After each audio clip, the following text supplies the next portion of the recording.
Hi, I'm Ali Roberts. I'm a diet dark rom-com writer.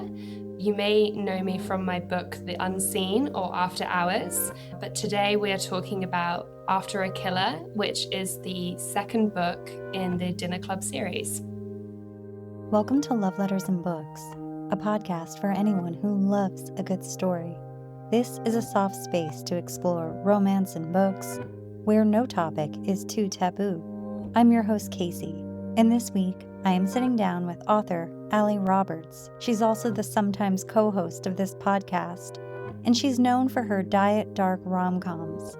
She's here today to discuss After a Killer, and this is the much-anticipated story of Katie and Jonesy's, a frenemies-to-lovers second chance romance. We're talking about Ali's captivating first chapters, the excellent pacing, delicious banter, and how this book offers a clear, intimate, and non-shaming portrayal of fantasy, kink, and role play. We'll discuss why we both love writing secure, communicative partnerships, the impact of rejection sensitivity on someone who is creative, and how our years of chasing rejection have worked out for us. So, Ali, welcome home to the Love Letters and Books podcast. I'm so glad you're here. Thank you. I'm so happy to be here again.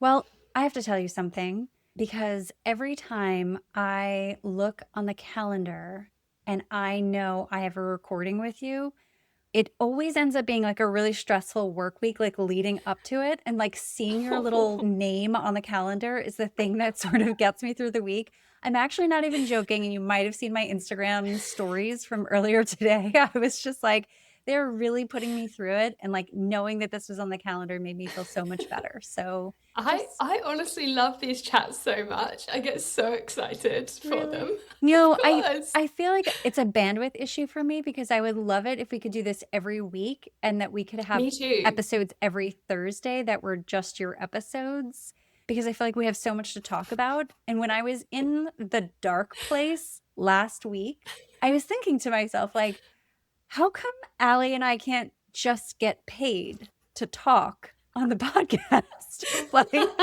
why isn't that how we get money? But anyway, total aside, we just do it for joy, and that's great, and that is amazing. But Ali, we have to get down to business, because you are here for a very specific reason today. You sent me an art copy of your book, After a Killer, and I am forcing you to talk about it today. Yay! This is very exciting. So I would love to just give you the floor to tell the listeners a little bit about this book, and then you and I are just going to deep dive. After a Killer is the second book in the Dinner Club series. We met Katie and Jonesy in After Hours, which was Dr. Alfie and Mia's book.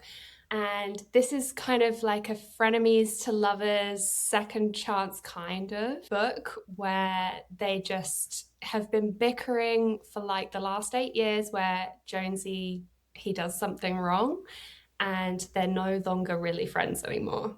But the mutual attraction and pining is definitely still there. And they have to investigate a murder together. Which I don't really know where that idea came from. I don't know. I feel like with this book, I didn't have a story, and then bam, suddenly I had a book. And I was like, oh, okay. I can't remember my thought process at the time or anything like that. It's a bit strange, to be honest. Well, very weird. No, it's not weird. It's amazing. And I love your process. I love your like, I really just don't know how I wrote another book this year, because it's the year of writing all the books for Ali, and that's okay. And I really appreciate how it just is like, it's like a sparkly emoji. That's how you sort of define your process, which I really appreciate. But here's why we have to talk about this, because you sent it to me and then I cleared my schedule. I was like, this is all I'm doing tonight. So Foster came home and I was like, so you're making dinner tonight? Because most nights I actually make dinner during the week. And he was like, you got it. I'm washing dishes. Like, I'm taking care of everything. I just like posted up on the couch, and I had my notes app up because I was taking notes, because I knew I wanted to follow up with you. I take this very seriously. I fell in love with this book. I love this series. And I think in my review, I was like, it's sweet and spicy with a side of suspense. And then I just kind of talked about how much I loved it. And then I was thinking, I almost want to just read my WhatsApp messages on air, because why not? Because you and I WhatsApp each other. And I was like, this is going to be excruciating. Allie can sit through this, and this will be a really fun experience. So in all caps, I devoured your book. I have so much to say. Point 1, and I numbered every single one of them. Great plot. The mystery unfolds flawlessly and is an incredible backdrop for the unfolding of the relationship. I wanted to sound like so professional because I felt like, You oh my really God, did. I got the first copy of the book. I really wanted to take this seriously. Point 2, this was one of the few books I have ever read that explains and demonstrates fantasy, kink, role play with this level of accuracy, clarity, levity, and intimacy. And I was like, my Scrabble word terminology, I was just like throwing them in there. No, but I truly feel like this. Point 3, their relationship, connection, and banter was so good. The characters really popped off the page, and you could feel the tension and the relief. I do think I spell checked this and edited this one after I sent it to you. I was like, no, we can't have spelling errors in our WhatsApp messages because that is weird. Number 4, the pacing and length was so good. You've definitely hit your stride. Back to point 2, you did something special in this book, because so often kink is portrayed as super dark when actually it's very often just relief. And I definitely felt that here. I think the word I'm looking for is refreshing. The intimate scenes were so distinct, as in I could see readers return to your writing for this specific style of romance in their romance books. And I don't even have words to express how kind your acknowledgement was. The kindest thing to happen to me in a very long time. Tears were shed. So this is so awkward to just like read my points in front of Allie, even though she'd already seen them, but probably thought I would never share them with all of you. But let's just dive into it, okay? Because I loved Katie and Jonesy and the dynamic that you put into this book. And so, for anyone coming into this, a dark rom-com, are we saying that is the genre of the book? Like, how do you define the genres? It's kind of hard because mine are definitely more rom-com than dark. And actually someone commented on one of my videos the other day and they called it a diet dark rom-com. And I was like, I actually kind of like that. I like that. Yeah, it is. It's got some darker themes, but ultimately no one's going to really be horrible. Yeah. Do you know what I mean? No, I you've not love really this. got any nasty people in it. This is what I love. And this is why I was sending you those text messages and saying I feel like people would return for this specific type of book, because I feel like sometimes, and I'm probably not going to say this eloquently, but some of the relationships, intimacy, romance, connection, the kink, the role playing, all of those things, like I said in the messages, it can have this very dark undertone in books. Yet in real life, while it can be fun, it doesn't have that like implicit threat. Like, it is fun and it is relief and it is something to like connect with your partner, and it does sort of relieve some of the tension that you have in your life and some of the anxieties and worries. And it was just so beautifully done and so fun. And so I really do like that diet dark rom-com as sort of the subgroup. I think that works perfectly. Yeah. I think that's the overall, because also it had like a bit of mystery in it, and it was like, which I had never really written before. So I was kind of like, why have I suddenly started writing a mystery novel? I love but it. obviously it's romance, and that's kind of the backdrop, but it's all tying in, and it's all related to how she feels about herself, and because she'd worked this previous case, it's obviously just messed with her head and made her feel like she's lost part of herself, but she's finding new bits and she's not too sure about what that means for her. And I loved their characters so much. I really, really enjoyed her character arc and writing that character arc, and how from the beginning she was just exhausted. And I was like, I think on some level, everybody can understand that exhaustion at some point in their life. So for her to move on from that I just love that for her. It was nice, like, as if she's a real person. No, I feel that way Like, about I'm so characters pleased as for you. well. And I love that for her. I think I put that in my review. I was like, I love this for Mm. Katie. Like, you're cheering for her the entire time. And Yeah. there was so much that went into their dynamic. And I just liked the levity of it. And I use the word refreshing because it did feel that way. And it was like, yeah, there's some tension from the past, but it added to their banter, it added to the push pull. And then at the end of the day, it also offered opportunities for communication and connection and Yeah. a way to process how you're thinking and feeling about yourself, the world, life. Like you said, she's on a character arc, but to do that free of shame and to have a partner who's not requiring that currency for you to talk about this. So I love that about their dynamic. And honestly, I would highly recommend your book for anyone who is curious about role play, kink, fantasy, just because I felt like if you'd never done that before, right, and you were curious, it can be a little intimidating. And this was like a beautiful entry into it of what this can be like when you have the right partner with you and you're both all in and it is very safe and you get to explore some of the unsafe territory in this way.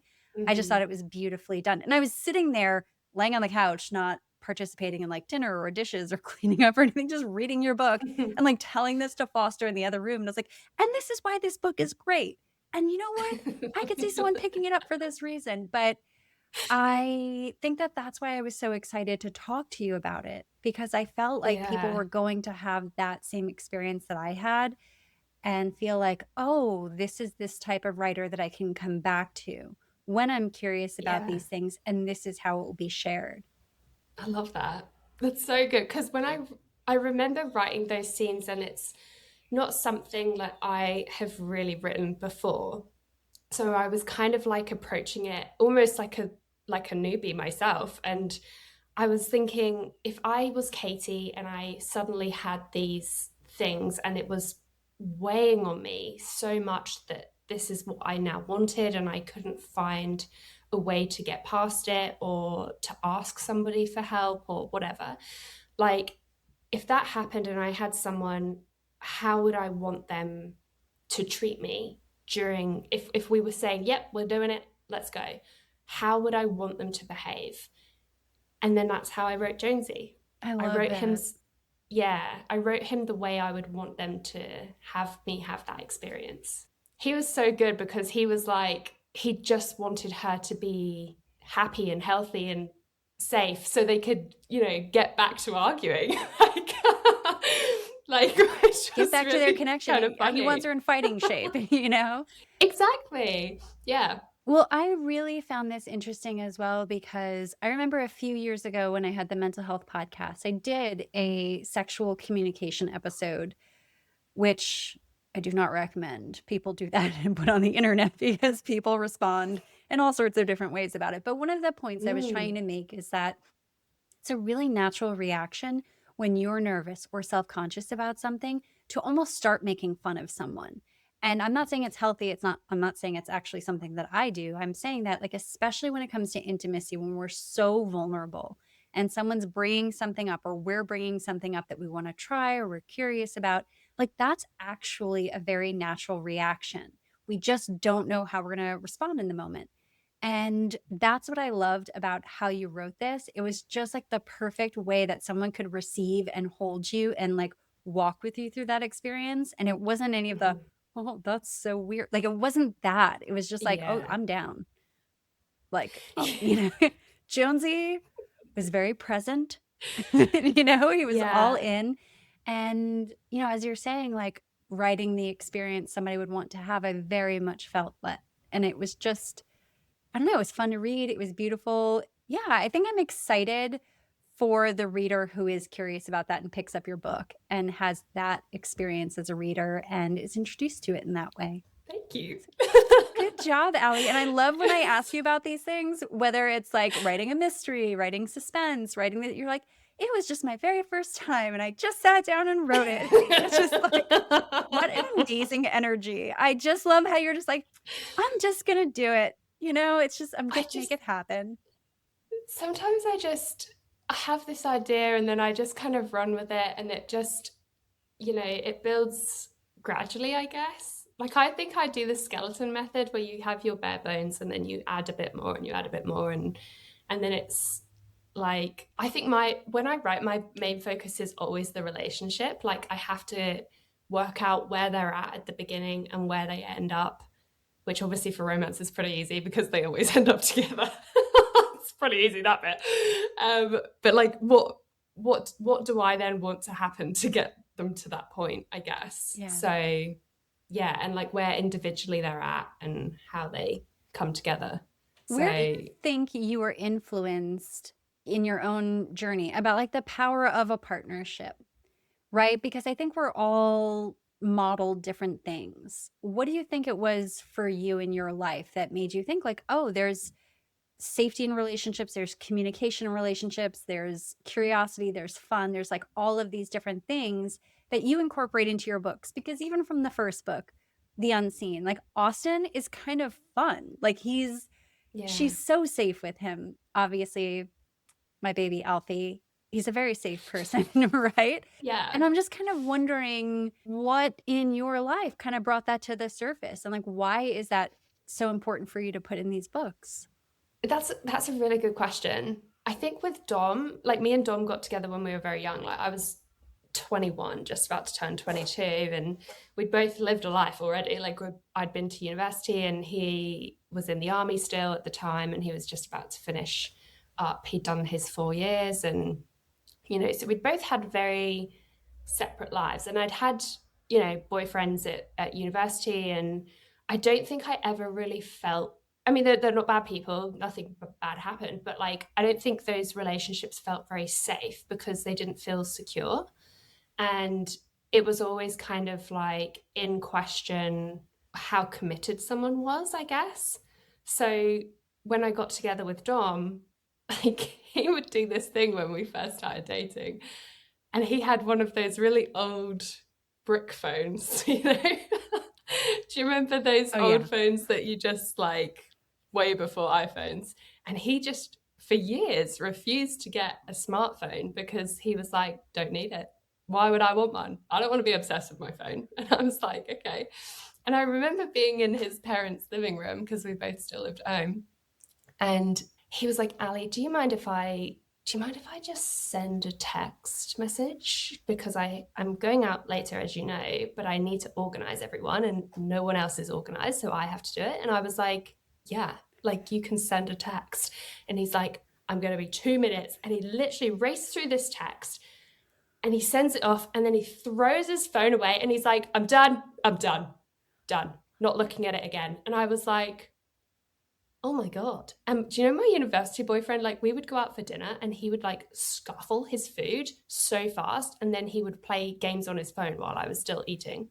Like, and then this guy comes along and he's like asking me if it's okay for him to use his phone. And it was just so, I didn't ask him to do that. I don't know, like Dom he's always made me feel very secure in our relationship, but he's not a serious person, really. Like he's very fun to be around, and he's serious when he needs to be, but like we don't often need to be serious, to be honest. We have a very chill life. But he has always prioritized making me feel like this is the most normal thing, is me and you, and everything else is crazy, but me and you are solid all the time. So I guess when I have these characters in mind, I do draw elements of me and Dom all the time. And he saw something in After a Killer and he's like, I remember that. Because I like to put in little Easter eggs for him to find. But yeah, he always makes me feel secure. And I think there's a part of me that wants everybody to feel like that. Mm-hmm. So I give them this opportunity by creating characters that I think, especially with the men that I think that Dom would admire. Oh, I love that you shared all of that. And I really appreciate it. No, I do. And I think that it really speaks to the topic of, you see some posts sometimes where people will say like, oh, these are unrealistic expectations. I No. mean, are they? Like, and the thing is, I don't say that to make fun of anyone, or even like the example you gave, right? We've all dated people like that. Some of us have been people like that, where we were kind of zoned out in a relationship, and doesn't make you a bad person. You're not evil. It just, it is what it is. But I think I love these stories because it might be the first time that someone realized, oh, you can be safe in a relationship. You can communicate. You can trust your partner. You can be curious. You can share with them the things that you're interested in, and you can experiment. It doesn't have to go perfectly right off the bat. Like, all of these things are possible. And I think I just really appreciated that specifically in this book, because I could just feel someone opening it for the first time and being like, oh, I didn't know I could ask that or bring that up. And it could possibly be Yeah. received that way. I do remember as well, like that university boyfriend. I remember when we broke up and I was very upset. Like, I did adore him, to be honest. Like, he was just such a clever person. And he had this intelligence that was so innate. It was really kind of weird. Great guy. I'm sure he's fine now. Like, I'm sure he's great. But I remember my mum sitting me down and having this conversation and being like, she's like, why did you break up with him? Like, what was going on? And I was like, well, he just didn't want to do anything. Like, he was going through this real, I don't think he was even in a slump. He was just like kind of lazy because he was so intelligent. He didn't really have to try at things. So why would he have to try with anything, including me? So anyway, so I was, kind of a bit devastated that I wasn't, I was feeling like I wasn't worth the energy. And I said, well, I didn't want to be with someone that just, I felt like all the time didn't really want to be with me. And I was just a convenience every now and then. And she was like, I can't believe that you've had that mental clarity at such a young age, that you're like, no, I don't want to be with someone that is not going to put the effort in. Like, she goes, when I was your age, I would have just put up and shut up. And I was like, oh, that's not me. And don't get me wrong, like, Yeah. Dom's not a perfect person. And I do say things to him sometimes like, I need a little bit more of this. And do you need anything from me? Because I'm really needing this right now. And Dom will be like, okay, like, sure. And then he's very casual, but then he'll do it. And I'm like, every time, it's been 12 years. And I'm like, you're doing it. I've asked you and you're doing it. No, but I love this type of conversation because I do think it's really important. And again, I think that books offer people sort of a window into that. Like, that may not have been something that somebody witnessed or was modeled for them their entire lives. And I had a similar conversation with C.R. Jane about a series she wrote. And there were some villains in the series, but in one of the books in particular, it wasn't that he was a villain. He just wasn't her guy. And I thought that was such an important story to tell. And we got like real deep into it. And this conversation is making me think about that, of like, your mom even saying, wow, at your age, I would not have seen that. I would not have responded that way. And I feel like that's why storytelling is really important, so that people are exposed to different types of relationships and how people navigate them. I think it's actually very important. Yeah, I think as well, like, my family are just not good at communicating. Like, me and my sister talk about this a lot. And whereas I'm a yapper, as you know, so my mum's just kind of like, you don't need to tell me that. I'm just like, so sorry, Jax. Like, That's so funny. I'll keep that to myself next time. Yeah. But yeah, they just, and me and my mum have a great relationship, and we get on really well. But it is kind of funny because you can see it from the grandparents, and then you can see it to the parents, and then you can see me like, I need to talk all the time because we do not talk in our family. You can always call this. me. I will talk to you about literally anything. No, I do think that that's interesting. And it's like this exposure to different dynamics. And I feel like you've always come on this podcast and said that, like, it's not just the intimate partnership, it's modeling different ways for people moving through the world. And it's like one of the other things that comes up in this series is this group of friends that like makes an effort to be a community with each other. And I'm like, well, that's like a paranormal fantasy that Allie has written about. And it's like amazing that they're so committed to this. And you see them have these friendships like throughout their lives and careers. Like it's so normal, like once you leave school to sort of like go in different directions, like ebb and flow, maybe like come back and forth in people's lives, but to have a committed way, like this dinner club that you've built this series around, I just think that also is really beautiful. Yeah, I really like that because it is so hard to pin people down. And I guess that for me is kind of the fantasy, is having this friendship group that remains together and you don't move across the country or to another country like me. Like you and me. So basically you wrote about people who are not you and me. For that's sure. Good. Yeah. The anti Casey and Allie. No, but I do love that.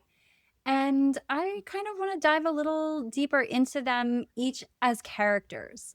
Tell me a little bit about Katie. Like, what are some of the things that you loved about her as she was sort of like speaking through you? Oh, Katie. Honestly, I feel like stubborn women, I'm like, you go, girl. Like so she's a forensic psychologist. She works with the Seattle police. She's just a very strong-willed, very stubborn. She's very sure of herself, which is why when we get to her story, suddenly she's not sure of herself and she's having all of this self-doubt, and she's really had her confidence knocked and things. So she's spiraling, I think, is the best way to describe her at her current state. And she just she doesn't easily ask for help. Can't relate to that. I have written all. you, Katie. Can't relate at all. There was nothing about reading that felt amazing. So no, and we're laughing about it because I think for so many people, that is something like when we see ourselves on the pages in something like, I'm not stubborn. I'm not any of those things. But like when it comes to asking for help, I'm like, no. I'll die. It's totally fine. Like I'll be okay. Do you know what I'm saying? Yeah. And like, I feel like people can relate to that where they're like, ooh, that's me. That's where I have that hard time. And then asking for help about something that's so personal, so intimate that you never know how someone's going to respond to it. And here, the person that she banters with the most handles her with the most care when it comes to this very specific ask. So tell us a little bit about Jonesy and why he's amazing. Jonesy is in the army, and I have a real penchant for army men because I'm married to one. So in my mind, he looks like Dom, but probably isn't like Dom in real life. And Dom's my husband. I love heard me yap about him already. No, I love that we're yapping about this. It's been like a Dom heavy episode because he always messages me as he's listening. He's like, "Oh my god, Allie was so funny when she said that thing." And I'm just like, he'll like give me a play-by-play as he listens to the podcast episode. He's like, "Oh gosh, you already finished that? That's great." You know what I mean? Like we're buddy reading your book or whatnot. But God, I'm not aware that we were. It's amazing. I love it. He's like the sweetest, most supportive, like most encouraging. So yes, he will love this. I love him. I love him. Yeah, he's going to enjoy this one, I think. Also, he loves being the center of attention, so I feel like he actually will love this. But yeah, Jonesy, he's in the army. He served in Afghanistan, and where he sort of finished his PhD, and that's a small element of. But I think a very impactful part of his story, even though it's mentioned quite briefly. Even when Dom read it, he was like, fuck yeah. Like, he said to me, he was like, you've done a really good job. And I was like, thank fuck for that. Because obviously I've never been to Afghanistan. I don't know. Like, I just know secondhand, emotions that come up and things like that. So I wanted to do it justice. I wanted to do right by Dom and, the boys that he was over there with. And it was a very briefly mentioned thing. I didn't want a deep dive, but I wanted to serve him well for that. So I'm glad that he was happy with what I had written. He's a very strong-willed person. He is fiercely loyal and appreciates the relationships around him very much. And he's just obsessed with Katie, like annoying her, irritating her, being the center of her attention when they're around each other, because the only way he's been able to get that is through bickering and fighting and fucking wrestling at some points. things get all out of control. And I think he just, that's his sort of turning point, is he thinks he can only have that type of relationship with her. And then the universe kind of throws them together and suddenly they're in each other's orbit every day rather than once a month. And then he's like, oh, fuck, like this, how do I get this all the time? Because this is going to end at some point. And how do I make it not end? Like, how do I make this bit not end? And I think he's a very like serving person. Like, he wants to serve and he wants to create safe environments for people. And whether that's like in a mental capacity, which he definitely does do, but he also does it in like a physical capacity. So he'll want to like make her environment safe and like her home safe. And it's not just creating these spaces for like emotional well-being, it's like literally physical well-being as well. And I just love that about him. Oh, I He's the loved him perfect as a man. character. No, and it's really Yay! beautiful when you see relationships where people pour into each other and that is important to them, that you do feel safe energetically with them, but in your own energy as well. And I say that because I think sometimes, whether it's your circle or like the larger circle of social media, you can see relationship dynamics and you're like, that feels deeply uncomfortable. You see that sometimes, you're just like, I want more for that person, right? Like, I want them to experience themselves through the lens of safety, through the lens of being able to just exhale and relax or laugh about something or not be hyper vigilant.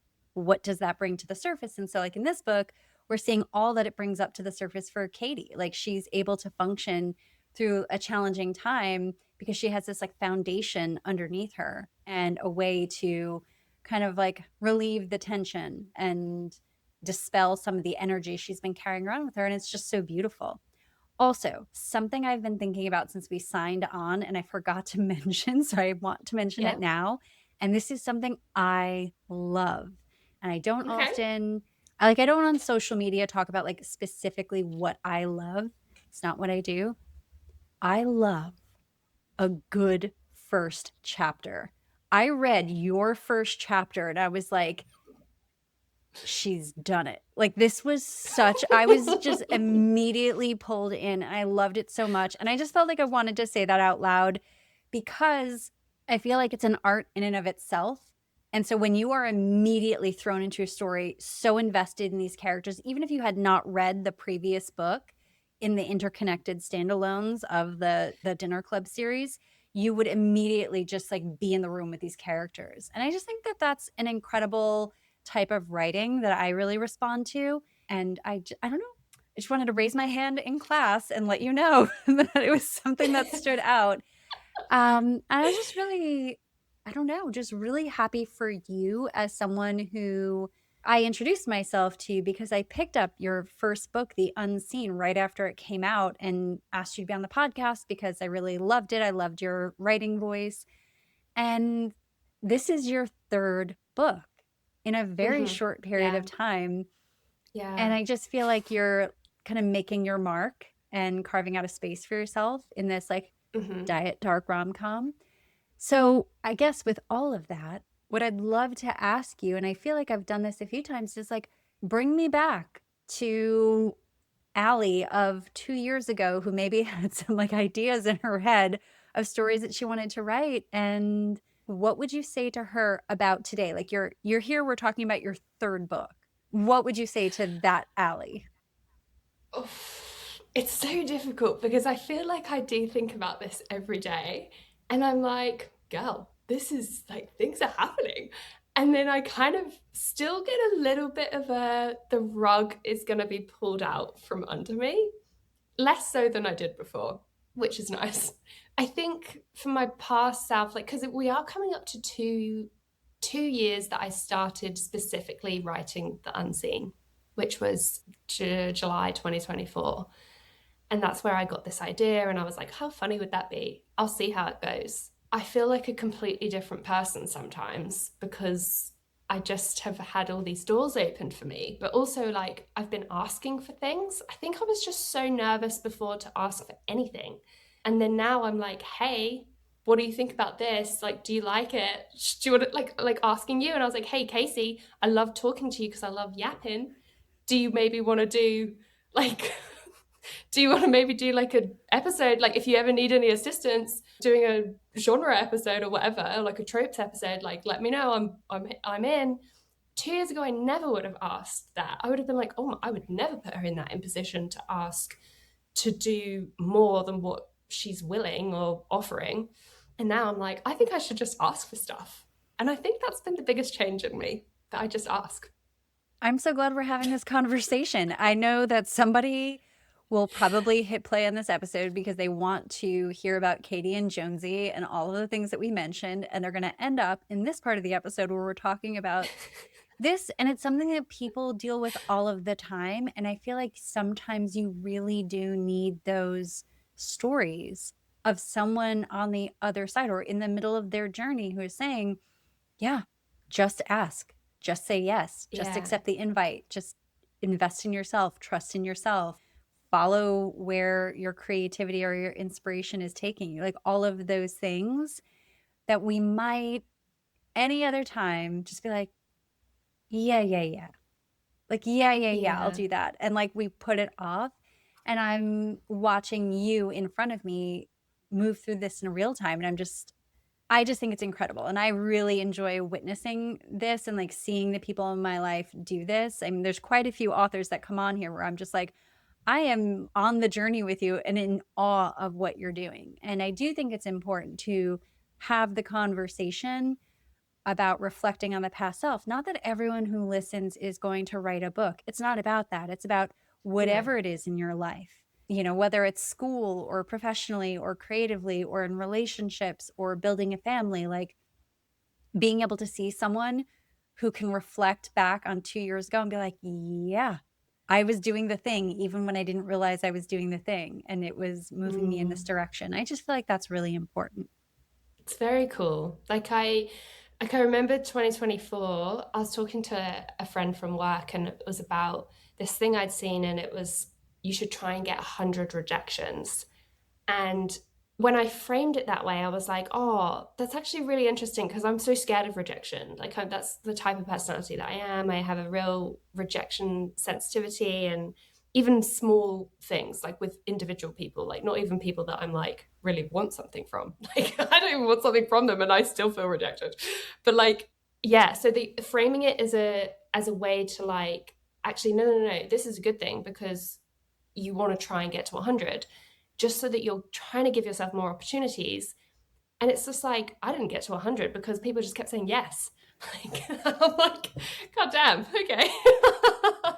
People got in your way of rejection. Really no, I think I probably saw the same exact thing. And I remember mentioning it at work because we actually share quite a bit. We work in media and creative and editorial. So we actually talk about a lot of themes that are in the media. But I remember mentioning this and saying that I kind of wanted to chase rejection and then I got really sick. And I was like, oh, maybe there's like a message there that you just need to sit still, because that's what everyone kept telling me, or like, stop moving. And I was like, okay, so my year of chasing rejection, I'm literally bedridden, but I will not be thwarted because I truly believed in it. And it's interesting to watch other people around me do that and see how it pays off. And it's so funny that you mentioned the rejection sensitivity because I would not have known that. And I feel like that's another really important conversation to have, because we can look at the people we cross paths with, whether it's friends, whether it's authors we admire or other creatives, and have no idea. We might just think that they innately feel completely comfortable putting their name out there and their work and all of this stuff and have no idea. And so I do love that you mentioned that. And man, in 2026, to be an author and be sensitive that has to be a challenge as well, because like it's a time when there's a lot of feedback from all angles. There's a lot, yeah. I've been very lucky, actually. People have 99.9% been really nice. And I think a lot of people, like, if they don't like it, they just don't like it. But I don't read reviews anymore because some of those aren't nice.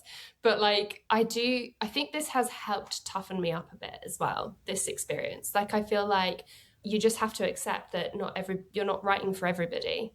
you're writing for a specific person who is going to relate to this book or find this book funny or whatever it is you're trying to achieve. And yeah, it can't be for everyone. Not everyone is going to be happy. It's such a good reminder for anyone listening, no matter what they're working on in their own lives, of you can be sensitive about it and still pursue what you want. And you have no idea. Like, even you're saying, like, this is probably really good for me because look at what I've probably had to navigate in this process. And you've been very lucky, and that's wonderful. And yeah, I just love those conversations. Yeah. I do think you do have to worry less about what other people think you're doing, because ultimately the majority of people, one, don't even care. So what, are you just not gonna do it because like 1% of people are gonna have something to say? Like, no, because then they're controlling you. And I think that was a big part, is like where I was feeling immovable. I couldn't move because I there was nothing I could do that wouldn't annoy or someone wouldn't like, you know? When actually you're just like, well, I'm going to annoy you anyway, so I might as well just do what I want to do. That's how I move through the world. I'm very much at peace. I always like to say I wear it like a loose garment. I don't even think about it. I'm like, everyone complains to me all day long, so it just, unless it's like a very specific thing, I kind of just like let it go. Yeah, I wish I could do that. I cannot. No, but I do like that we're talking about it, right? And I want to almost switch a little bit, because I want to get to know a little bit more about you as a writer, because I think people have met you quite a bit on this podcast about the books that we like, are very genre specific episodes. Exactly, when we're doing that. But I want to ask some Allie questions. So Allie, Okay. be so honest. What is your guilty pleasure TV show? Oh my gosh. I came very unprepared for this because we didn't talk about this in advance. Don't think about it. Just descend into the darkness. What is your TV? Like when you're like, oh, I need my mind to like leave my body, I will put this show on. Oh, easy. The Office. The American Office. Oh, I love that. Yeah, not the British one. I actually didn't like the British one. It was too close to home. Yeah. Like, I was like, I know all of these characters. I've met them in real life. I actually like work in with my them. office. Yeah, they're awful. Okay, and now who are you reading lately? Harley Knight. She writes an Omega verse books, and they're always like reverse harems. So it's like alphas and omegas. So 3 alphas and an omega. And I didn't realize until maybe a year ago that I really liked those dynamics. Not just reverse harems. I've known that for a while. She's like, I like werewolf reverse harems. I feel like it's like a niche within a niche. It is. Oh, what do you say Nietzsche? Nietzsche? Well, how do you say it? That's more like the philosopher. Like that's, yeah. So we say, this is like the patio conversation where you're like, patio door. Like, still thinking about like once a day. No, but like, it's funny because I think based on where you are in the United States, everyone says it very differently. So I really would not like comments about this from anyone. But like, we're gonna go with make niche. You take a stance. Niche, yeah. That's how we say it in the UK, a niche. And in Australia, I think. Although I might need to check that. Sometimes I say things and they're like, what did you just say? Like Pilates. And I didn't, and then they were like, Pilates. And I was like, what have I done wrong? And they were like, oh, Pilates, it's Pilates. Hang on, how do you say it? Pilates. And I was like, right, okay, sidetrack. Anyway, it's a niche within a niche. It's like, obviously you've got reverse harems, but you've also got the like werewolves. And in her books, they don't actually turn into werewolves. So it's almost just like you get all the elements, but without the transitions. I can think of a few elements that would be challenging if you were sort of a werewolf, but not really, but also in a reverse harem. So maybe we will have to do some type of episode, like a genre specific episode, because this is not my genre, yet I have read some. And I Mhm. feel like I could contribute to this conversation as sort of like a Yeah. newbie who doesn't always read this kind of stuff, but who is delighted when I I do. delve. Every now and then I don't think I could read it all the time, but I certainly love her stuff because it's very rom-com-y. There's always a little bit of a dark past, and it really gets the protective alphas invested, and you're like, yes. So yeah, love it. I love it. Okay, Allie, more questions. If Yep. you and Dom could take a 30-day vacation, money is no object, your jobs are there when you come back, everything is fine, where would you go? You have to leave tonight. Oh, okay. Not this time of year, but if it was, I would go to Churchill, Canada to see the polar bears, I want to see polar bears. which is super random. No, I It would go wouldn't with need you. days. Would you? With Do you love with polar you bears and as Dom. well? I would go with you. Oh No, God, come with. literally every night we watch documentaries about Alaska, and I have told Foster that I want to go to this one very particular part of Alaska, and he's like, no, because you would run into a polar bear. I know you. We are Well, not yeah. doing this, but I love that you brought it up. So, yeah. I love polar bears. My favorite animal. Do you watch like polar bear documentaries? Like, do you like real polar bears? Sometimes. Yes. Okay. I was going to Like say, real- I don't want to shatter the illusion. They're a little scary. I just want to double check. Like, Yeah, no, they're huge. they're huge. They're like the biggest yeah. bear there is. Yeah. Love that for them. But Interesting. they're kind of goofy. I love it. If you could visit the United States, where would you visit? Oh, so we were going to visit the States this year, and we were going to go to Texas because I really want to do a rodeo. I want to go to Austin, which is obviously where some of my book is set, the first book, and also the second they visit.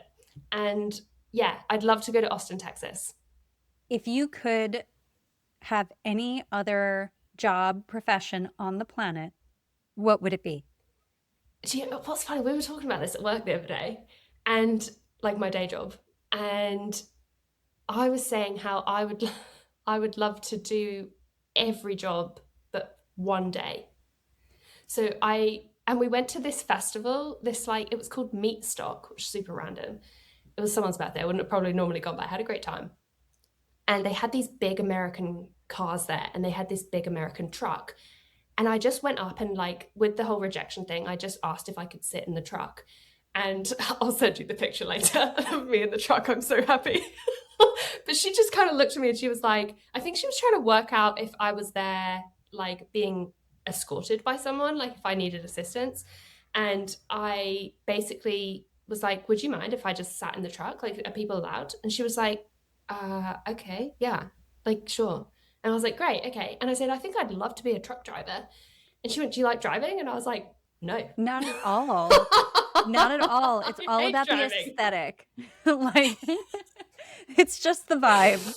Literally. Yeah.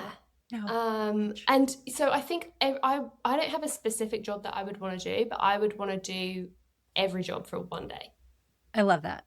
That makes a lot of sense. Okay, final question. I think for my personality, yeah. Final question in this whole little area here. What is something that you wish people knew about you? Well, we covered the sensitivity thing. I wish everyone understood that I'm very sensitive. But I'm extreme. Yeah, I do genuinely think I'm an extremely sensitive person, and you telling me to toughen up will not work. So I need you to accommodate my sensitivity rather than me have to squash myself down and put on a brave face, because I will cry and then you'll have to deal with that. So pick one. So there, you know you I and mean? your outlandish expectations that I will toughen up. That is not happening. Well, I appreciate you. I do. I appreciate you sharing all of that. All of those questions were just pulled out of my head in this moment. None of that was written down. So, Allie, give us some of the information for anyone who is interested in your book, After a Killer. When and where is it available? Floor is yours. After a Killer is available now on Amazon and Kindle Unlimited. It's like a frenemies-to-lovers, sort of a second chance. They've been pining after each other for such a long time. It's masked men. There's some real like kink exploration as well. And it's just a great time. So yeah, Amazon, Kindle Unlimited, and I hope you love it. Allie, thank you so much for coming and talking about your own books. I do realize this is slightly painful for you, but for anyone who loves the Allie episodes, we are doing another genre-specific episode sometime very soon, but I really needed Allie to come on and talk about this book because I picked it up, I loved it, I read it in one sitting, and I'm so excited for everyone else to pick it up and tell me how much you love it. So Allie, thank you for being here. Thank you so much. You know, I love coming on the show. I love to yap with you specifically. I just love it. Thank you. Good. Thank you for listening to this episode of Love Letters and Books, a podcast for anyone who loves a good story. If you enjoyed this episode, please take a moment to follow, rate, and review this podcast on your favorite listening platform. You can find me on both Instagram and TikTok at Love Letters and Books. And if you're interested in being a guest on Love Letters and Books, suggesting your favorite author, or just want to write in an original love letter to yourself or someone else to be read on air, please send me an email at lovelettersandbookspodcast@gmail.com.